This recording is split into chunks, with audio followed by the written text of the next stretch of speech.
तो dear students, हमारा next topic electric field है। तो इलेक्ट्रिक फील्ड पढ़ने से पहले आपको चार्ज पता होना चाहिए क्या, और आपने कूलम लॉ पढ़ा हुआ होना चाहिए। तो डियर स्टूडेंट्स, जैसे एक मैग्नेट के पास अगर आप दूसरा मैग्नेट लाते हैं तो मैग्नेट उसको अट्रैक्ट करता है, राइट। तो अगर आपको कोई पूछे कि मैग्नेटिक फील्ड क्या है, तो दैट विल बी रीजन और space around a magnet within which its presence can be felt by some another magnet.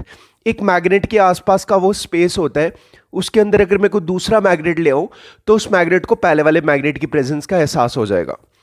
उसी तरीके से अगर आपको कोई पूछता है इलेक्ट्रिक फील्ड क्या है, तो लेमैन की टर्म्स में इलेक्ट्रिक फील्ड क्या होता है, एक चार्ज के आसपास का वो एरिया, स्पेस, वो रीजन होता है, अगर उसके अंदर कोई दूसरा चार्ज आ जाए तो उसको इस चार्ज की प्रेजेंस का एहसास हो जाएगा। जैसे अगर यहाँ पे कोई एक नेगेटिव चार्ज एंटर कर जाएगा तो ये उसको अट्रैक्ट कर लेगा, अगर एक पॉजिटिव चार्ज एंटर कर जाएगा तो ये उसको रिपेल कर देगा। तो लेमैन की टर्म्स में इलेक्ट्रिक फील्ड क्या हुई, इट इज दैट रीजन और space around a charge within which its presence can be felt by some another charge.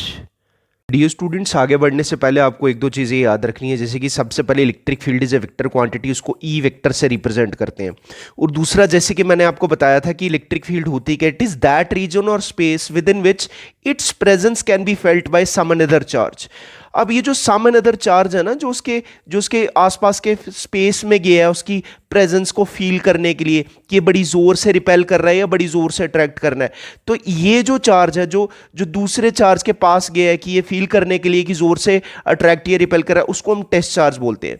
अब डी स्टूडेंट्स, टेस्ट चार्ज के बारे में तीन चीजें याद रखनी है। नंबर वन, उसको जब भी रिप्रेजेंट करेंगे क्यू नॉट से रिप्रेजेंट करेंगे।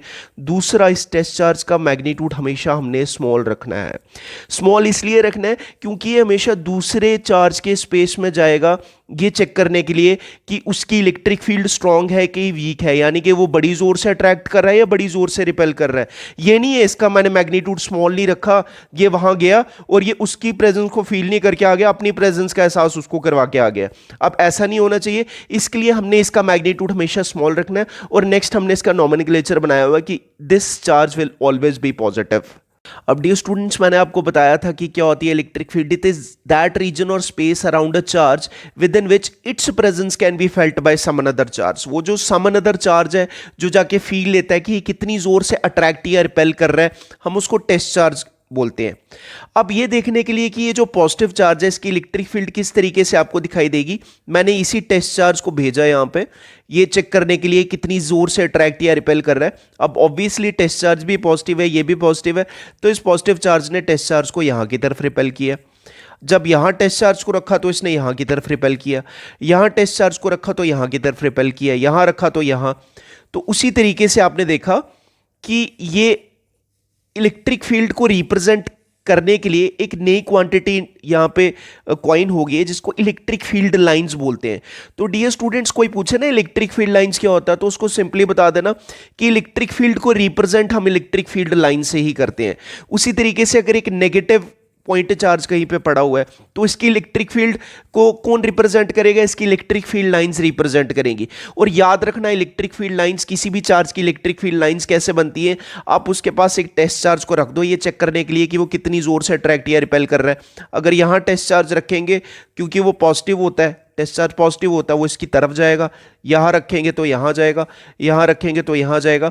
तो डियर स्टूडेंट्स, अभी फिलहाल आपको ये दिख गया है कि एक पॉजिटिव चार्ज की इलेक्ट्रिक फील्ड कैसे दिखती है और एक नेगेटिव चार्ज की इलेक्ट्रिक फील्ड कैसे दिखती है।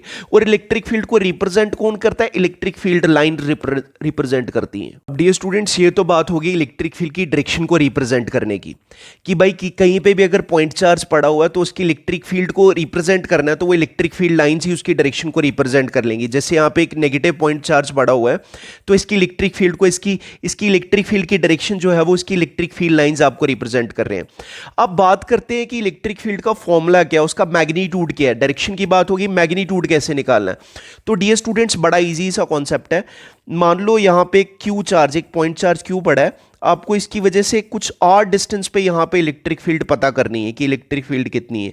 तो बड़ा इजी है, सबसे पहले तो यहाँ पे एक टेस्ट चार्ज ले जाके रख दो, तो इस पॉइंट पे इलेक्ट्रिक फील्ड कितनी होगी, ये टेस्ट चार्ज जितनी भी फोर्स फील करेगा उसको उसी टेस्ट चार्ज के साथ डिवाइड कर दो, आपको वहां पे इलेक्ट्रिक फील्ड मिल जाएगी। तो देखते हैं ये फॉर्मूला आगे क्या बनता है। ई की जगह ई, फोर्स का फॉर्मूला तो आपको पता ही है, ये डिनोमिनेटर में मैं क्यू नॉट वैसे का वैसे लिख देता हूं। फोर्स के फॉर्मूले की वैल्यू पुट करने जा रहा हूं। It's 1/4 pi epsilon not product of the two charges, ये दोनों चार्जेस है, इन दोनों का product, divided by square of distance between them, तो ये आ जाएगा आर स्क्वायर। तो आपने देखा क्यू नॉट कट गया, तो यहां पे आपको इलेक्ट्रिक फील्ड का फॉर्मूला आ गया 1/4 pi epsilon naught Q upon R square. तो डियर स्टूडेंट्स ये बहुत इंपॉर्टेंट फॉर्मूला है, पहले तो इसको याद कर लो। याद रखने का तरीका भी बहुत ईजी है, आपने तो ये फॉर्मूला पहले ही पढ़ रखा है ना, 1/4 pi epsilon naught Q1 Q2 upon R square. देखो दोनों फॉर्मूलाज बड़े सिमिलर हैं, बस फोर्स के केस में दो चार्जेस आते हैं, इलेक्ट्रिक फील्ड के केस में वही चार्ज आता है जो इलेक्ट्रिक फील्ड बना रहा होता है। ठीक है, तो आगे से आपने ये एनालॉजी, ये तरीका याद रखना है। किसी भी पॉइंट पे, किसी भी चार्ज की वजह से किसी भी पॉइंट पे अगर इलेक्ट्रिक फील्ड निकालनी है तो उसका फॉर्मूला होगा 1/4 पाई एप्सिलॉन नॉट, जो चार्ज इलेक्ट्रिक फील्ड बना रहा है उसको न्यूमरेटर में रखना, डिवाइडेड बाय जो बना रहा है और जिस पॉइंट पे निकालनी है वहां से लेके वहां तक का जो भी डिस्टेंस है उसका स्क्वायर कर लेना। तो डियर स्टूडेंट्स ये तो बात हो गई इलेक्ट्रिक फील्ड इन स्केलर फॉर्म की, और अगर आपने यही इलेक्ट्रिक फील्ड इन वेक्टर फॉर्म लिखनी है तो आपको पता है कोई भी जो वेक्टर होता है उसके पास दो चीज़ें होती है, मैग्नीट्यूड भी होता है और डायरेक्शन भी होती है। तो ये जो आपने निकाला है ये इलेक्ट्रिक फील्ड का मैग्नीट्यूड ही निकाला है, यानी कि इसकी जगह आ जाएगा 1/4 पाई एप्सिलॉन नॉट, जिसकी वजह से इलेक्ट्रिक फील्ड बन रही है ऊपर और जिसकी वजह से बन रही है और जहां पे निकालनी है वहां से लेके वहां तक का जो भी डिस्टेंस है उसका स्क्वायर। अब देखिए आर कैप की जगह मैं यहां पे क्या पुट करूंगा, आपको तो पता ही है कोई भी जो वेक्टर है उसके पास दो चीजें होती है, मैग्नीट्यूड और डायरेक्शन। और मैग्नीट्यूड को आप स्केलर फॉर्म पे सिंपल भी ऐसे लिख सकते हैं, मैंने आपको बताया कि मैग्नीट्यूड को ऐसे भी लिख सकते हो, ऐसे भी लिख सकते हो। ये आर कैप यहाँ का यहाँ रह गया, और देखिए अगर कहीं यहाँ से पता लगता है अगर कहीं आर कैप लिखा है तो आप किसकी जगह लिख सकते हो, आर वेक्टर अपॉन आर। तो यही वैल्यू मैं आर कैप की जगह ये आर वेक्टर अपॉन आर यहाँ पे लिख दूंगा। ये यहाँ पे आर कैप ई की जगह ये वैल्यू आ गई और ये आर कैप की जगह आ गया आर कैप। अब मैंने क्या किया, यही आर कैप की जगह ये आ गया 1/4 pi epsilon naught Q upon R square, और ये आर कैप की जगह लिख दिया R vector upon R, R vector upon R. तो ये फाइनली क्या बन जाएगा 1/4 pi epsilon naught Q upon R cube और आर वेक्टर। ये आ गई जी इलेक्ट्रिक फील्ड की वैल्यू। डियर स्टूडेंट्स इसके साथ ही आपने कुछ चीज़ें याद रखनी है, जैसे इलेक्ट्रिक फील्ड की definition, it is defined as force experience per unit positive charge. दूसरा इसके यूनिट्स वो हो जाएंगे फोर्स का न्यूटन और चार्ज का कूलम, तो it will be newton per coulomb. तीसरा आपने याद रखना है ये जो फॉर्मूला है that is F is inversely proportional to R square, यानी कि जैसे जैसे डिस्टेंस बढ़ता जाएगा फोर्स की वैल्यू कम होती जाएगी। तो अगर आपको ग्राफ बनाने के लिए बोला जाए तो एक ग्राफ ऐसे बन सकता है कि जैसे जैसे आर की वैल्यू बढ़ती जा रही है, ये इलेक्ट्रिक फील्ड का मैग्नीट्यूड है, ये जो इलेक्ट्रिक फील्ड का मैग्नीट्यूड है ये कम होता जाएगा। जैसे इस पॉइंट पे आर की वैल्यू बढ़ गई है तो इलेक्ट्रिक फील्ड की वैल्यू देखो कम हो गई है, और इस पॉइंट पे देखो आर की वैल्यू कम है तो इलेक्ट्रिक फील्ड की ज़्यादा है। तो अगर फर्स्ट क्वाड्रेंट में बनाना हो ऐसे, नेगेटिव क्वाड्रेंट में बनाना हो ऐसे, ये चीज़, ये जो ग्राफ है आपको 1 मार्क के लिए अलग से पूछा जा सकता है।